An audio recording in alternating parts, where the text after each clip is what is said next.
I don't know about you, but I'm sure glad that I learned about the Pythagorean theorem in school. I mean, those X's and Y's, they have really come in handy.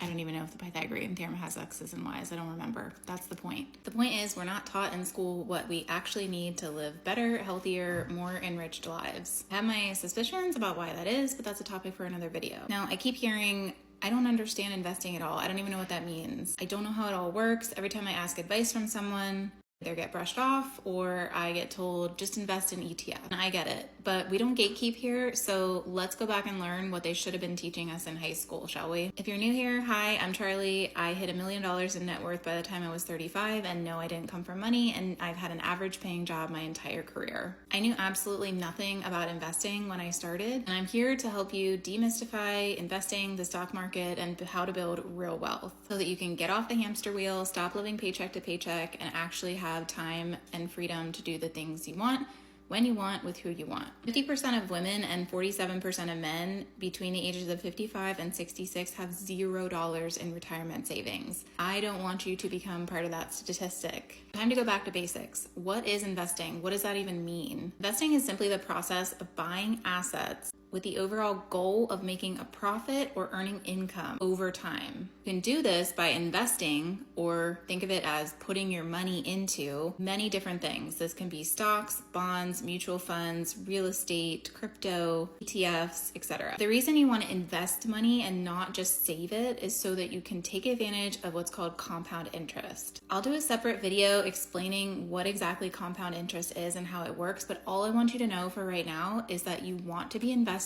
so that you can take advantage of this, because it truly is the eighth wonder of the world. So we know what investing is. It's putting our money into assets that hopefully appreciate or increase over time. But how do we do this? Where do we find these assets? And how do we know which one to start with? The one I always recommend for beginners if you're just getting started is a Roth IRA, and an IRA stands for an individual retirement account. It's a tax advantage individual retirement account to which you contribute, put money into, using after-tax dollars. That means you have already paid taxes on those dollars, and so when they grow in the account for you, you don't have to pay taxes on that money anymore. Now, there are a few exceptions to that, but just forget that for right now. Just you put money in, it grows tax-free. You've already paid taxes on it. So where do we go to get an IRA? Well, you're either gonna get it one of two places. If you're employed, sometimes your employer will offer this as part of your benefits package. So if you're employed, ask your employer if you already have one set up or if you have the ability to set one up. If you're self-employed or other situations, you can open what's called an individual brokerage account.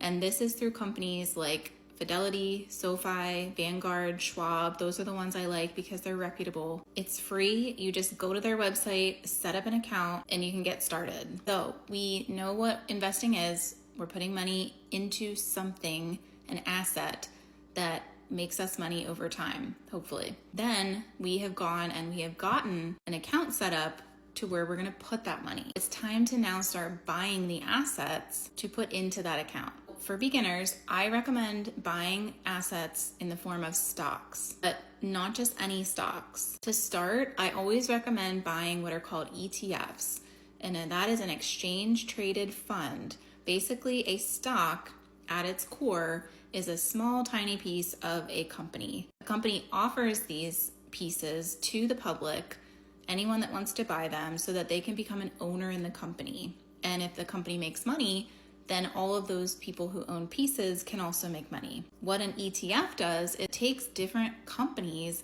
and puts them together in a basket. Instead of just going and buying Google or Amazon or Microsoft or Tesla separately, a fund binds all those companies into one basket. So then when you buy the basket, you're buying a piece of each of those companies.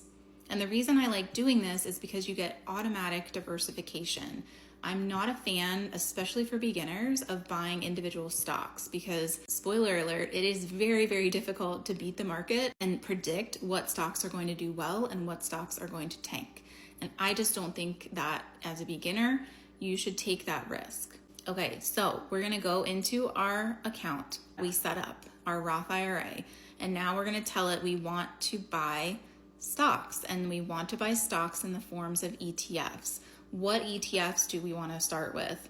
If you're a beginner, I always recommend starting with an ETF that tracks what's called the S&P 500, the Standard & Poor 500. And what that is it is the 500 biggest companies in the United States. So again, it's going to have in it Tesla, Microsoft, Amazon, Google, Nvidia, maybe Costco, Home Depot.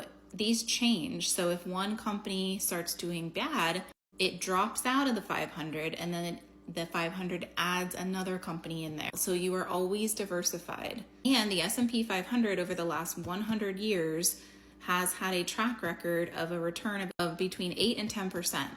Now you can get better returns than that, but to start, that's pretty darn good. And that's going to beat your 0.01% savings account at your traditional bank. It's even going to beat your high yield savings accounts. So pick an ETF that tracks the S&P 500. All right, so let's recap. We know what investing is now. Investing is simply putting money into something called an asset.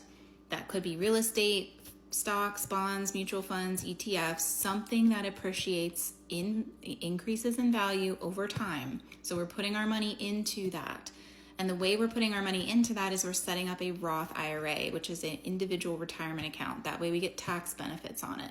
So we go to Fidelity, we go to Schwab, we go to Vanguard, and we set up an account so that we can have a Roth IRA account. Once we have our account set up, then we are going to buy stocks, and we are going to buy stocks in the form of ETFs or exchange traded funds.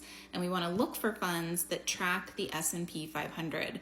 In another video, I'm going to walk you through exactly how to do this. Hope you found this helpful. If so, please give it a like, and you can follow me for more personal finance content and how to build real wealth outside of being a finance bro. I also have a wealth building tracker template. It's the one that I use personally. I have it linked in my bio, and you can go there and check it out if you're interested.